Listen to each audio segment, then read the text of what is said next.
અમદાવાદના ઘાટલોડિયા વોર્ડની પેટા ચૂંટણીને લઈને મતદાન પૂર્ણ થયું। ઘાટલોડિયામાં શાંતિપૂર્ણ રીતે મતદાન થયું, જો કે મતદાનમાં નીરસતા જોવા મળી। આ બેઠકની પેટા ચૂંટણીમાં ભાજપનો ઉમેદવાર પ્રવીણ પટેલ અને કોંગ્રેસના ઉમેદવાર કનુ પટેલ વચ્ચે કાંટાની ટક્કર જોવા મળી, જો કે ઈવીએમ સીલ કરીને તેને સ્ટ્રોંગ રૂમમાં લઈ જવાની કામગીરી થઈ રહી છે।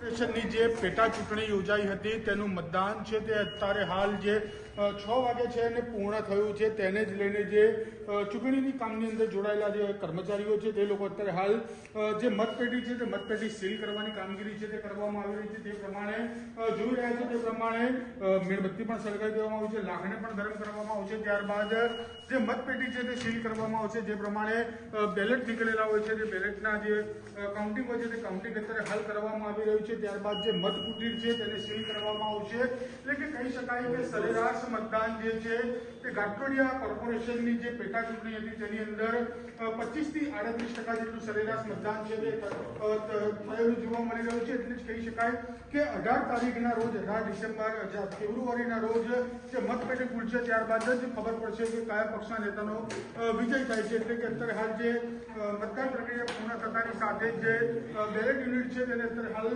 સીલ કરવાની પ્રક્રિયા છે તે હાથ ધરવામાં આવી રહી છે। અને સીલ કર્યા બાદ અહીંથી સરકારી વાહનની અંદર તેને સ્ટ્રોંગ રૂમ ખાતે લઈ જવામાં આવશે અને ત્યારબાદ ત્યાં આગળ 2 દિવસ સુધી આ જે મતકુટીર છે તેને સ્ટ્રોંગ રૂમ ખાતે રાખવામાં આવશે અને ત્યારબાદ 18 ફેબ્રુઆરીના રોજ જ્યારે મતગણતરી થશે ત્યારે તેને બહાર કાઢવામાં આવશે।